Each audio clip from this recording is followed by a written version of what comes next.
My apologies, Pisces. I just received a phone call from my 11-year-old daughter, who is not in my care, and of course that takes priority over everything else. But I do apologize for the interruption. Believe it or not, I do have a very rudimentary computer with a camera that I'm not able to pause on video. So I'll be dividing this into two parts. This is part 2 of your reading. We're doing the general reading for you for this week of September 3rd through the 9th. Celtic Cross. We've already gotten up to the hopes and fears position, and then we'll sum everything up. So, continuing where I left off, I'm asking Spirit to show us a card for your hopes and fears for this week, Pisces.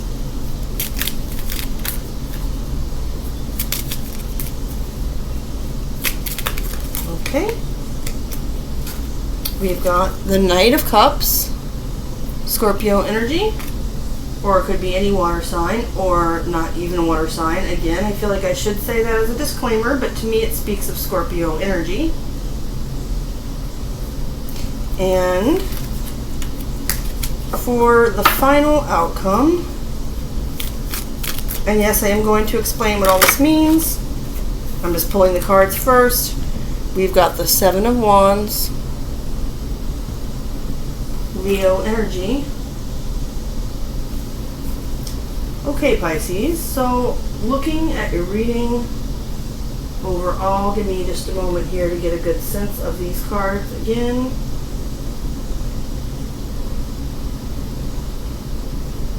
A lot of fire in here. Pisces, don't be putting out anybody's fire now unless they need it. I'm just kidding. Okay, I'm just being cheesy. So, with the overall energy being the 8 of Wands, I see communication coming in. There's forward movement. It's a very quick energy. I can see perhaps, a lot of text messages going back and forth online,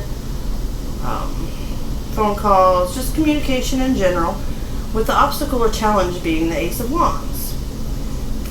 One example of this type of energy together could be, wanting a new start with someone, a passionate new beginning or spark, maybe with someone you've just met, perhaps online or even in person, and there's communication going back and forth, but you're wanting to start something here.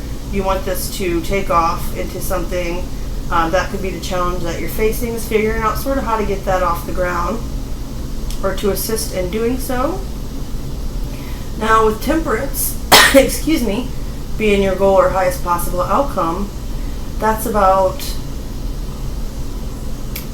to me, one of the original meanings, a little bit more of an esoteric meaning of the card, is about alchemy, which is, changing lead into gold, changing something into something else. And with her pouring the water from cup to cup, kind of in an infinity loop, the Temperance angel in the card is filling their own cup.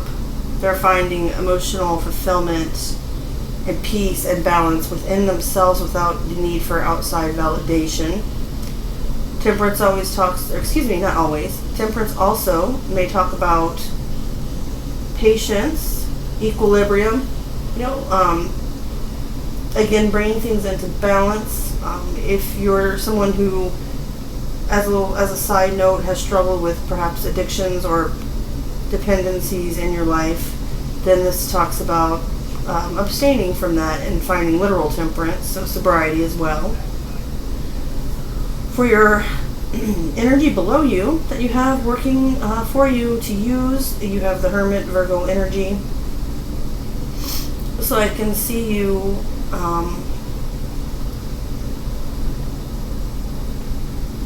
I'm so sorry.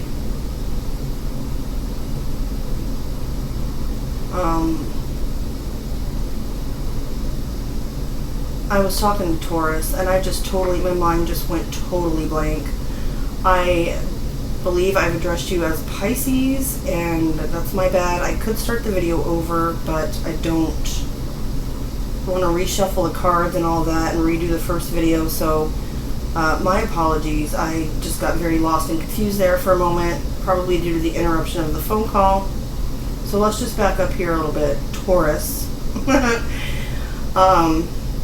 No offense intended. Everything that I said still applies, okay? So the Eight of Wands with the fast-moving communication, crossed by the Ace of Wands, a new beginning, a passionate new spark. The goal being temperance, so balance. The energy below you, back to where we had gotten to. With the Virgo energy there to use for you, Earth energy, which, of course, Taurus can resonate with.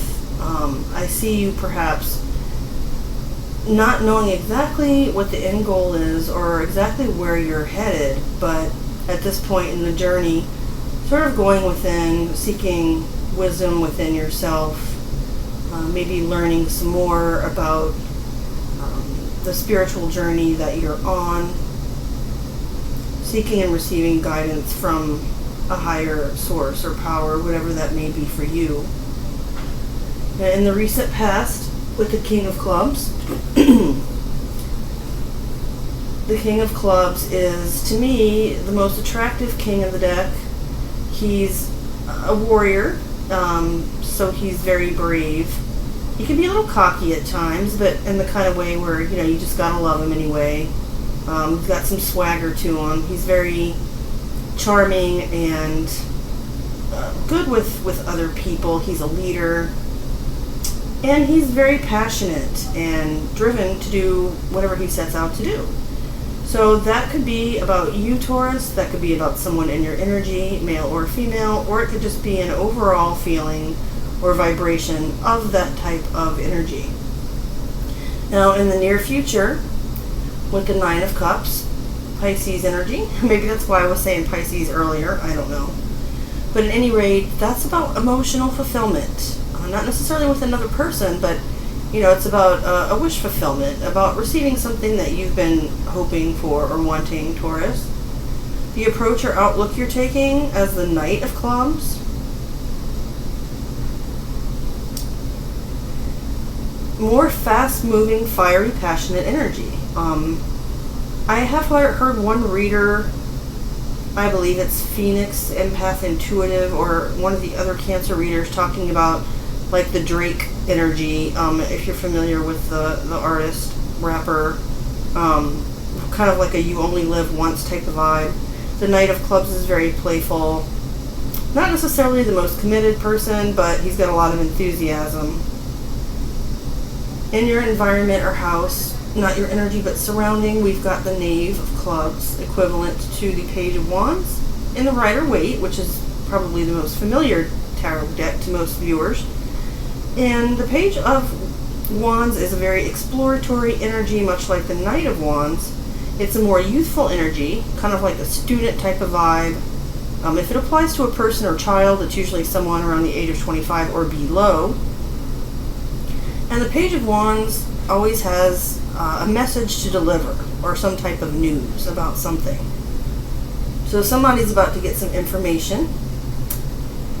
And then we have your hopes and fears, the Knight of Cups.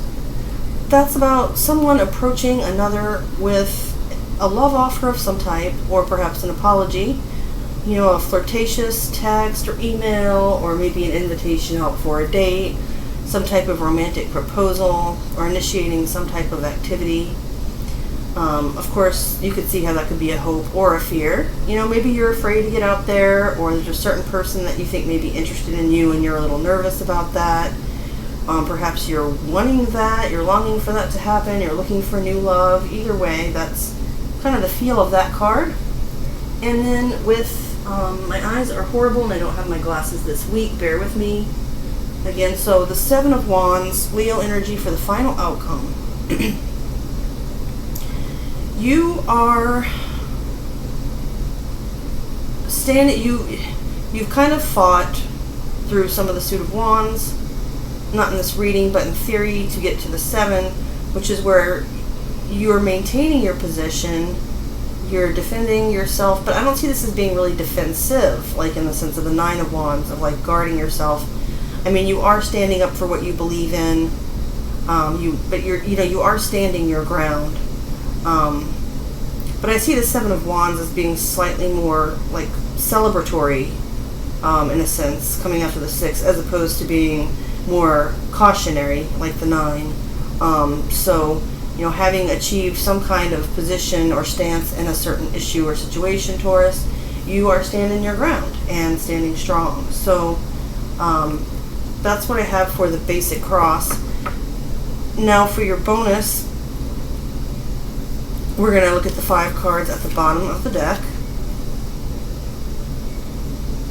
We've got the 4 of Wands, which is about celebrations, foundations, happy home, perhaps a marriage contract, perhaps moving in with a lover, perhaps, more wand. Your entire reading is practically all wands, Taurus. So there's a lot of fire energy around you or within you. You may have fire sign, fire placements in your chart, Aries or Sagittarius or Leo, or dealing with someone who does have those placements. If not, then there's just a lot of really passionate, enthusiastic type of, I hate to overuse the word energy, but I can't think of a better term. Okay, so there's a lot of that. With the 4 of Wands, I've already described. Then we've got the 10 of Wands. So having reached the top of this hill that you had, this challenge to climb, to face, you're feeling burdened by that, maybe weighed down by some responsibilities, got a lot on your shoulders. It is the end of the cycle of Wands, which restarts at the Ace, which we had as your challenge. So I can see this, alluding to you getting to the end of the cycle of Wands, letting down your burden for that new beginning, that being part of your challenge, okay? Then, Taurus, you've got the Knave of Swords, equivalent of the Page of Swords. Air energy. This is often referred to in tarot, if you watch a lot of readings on YouTube or get readings in person, as being a spying or surveillance card. It doesn't have to be. It can also be about just trying to get more information about something, being more informed about something. It's also can refer to a message. Often with the Swords page, though, it can be delayed. But some type of communication that's going to help clear up something. And of course that can include spying, because you do get information that way that can clear something up. So take it as it resonates. Next, on the bottom of the deck, we have the 4 of Pentacles. Capricorn energy. That's about holding on to something and not wanting to let it go. Perhaps even being a little possessive or greedy about it, not really wanting to share because, you have what you need and are not really in a position at this point to necessarily be too generous, but not really asking for others either. And then the final, I go 5 cards into the bottom of the deck for what you don't see coming, Taurus. And we have the 7 of Pentacles. So you ended on 7s in both cases. That may be significant. I don't know if you know anything about, numerology or life path number 7. But it's sort of about a bridge between two worlds, material, intellect. In other words, like intellectual matters and spiritual matters, intuition and analysis, But as far as what it generally means in tarot, the 7 of Pentacles is about having planned your course and made preparations and planted your seeds. You're now waiting patiently. It can be about divine timing, which can be frustrating, I know. But you're waiting sort of like to see the results of your investment or the fruits of your labor. Again, I apologize, Taurus, that this reading was a little bit choppy. Again, this channel is new, and this is my first day recording readings and posting them online, and I did have the interruption. Although, of course, to me it's a blessing because I love hearing from my daughter. It did throw me off a little bit there. But regardless, as an overall sort of summary of this reading, lots of fire around you, so lots of passion and creativity and opportunities for new ventures. You've got a wish coming true. You've gone within, isolated yourself a little bit, but now you're coming out confident and playful, receiving some news and messages, perhaps even a love offer. And you're standing your ground and being, authentically yourself without giving in to others, people pleasing, that type of thing. So I hope that some of this was helpful. If so, again, please hit the like button, share, subscribe, hit the notification bell so you'll be aware when I upload more videos. And I hope to see you back here again, and that we can continue to grow as a family here on my YouTube channel. Thank you for your time and attention, Taurus, and I'll see you soon.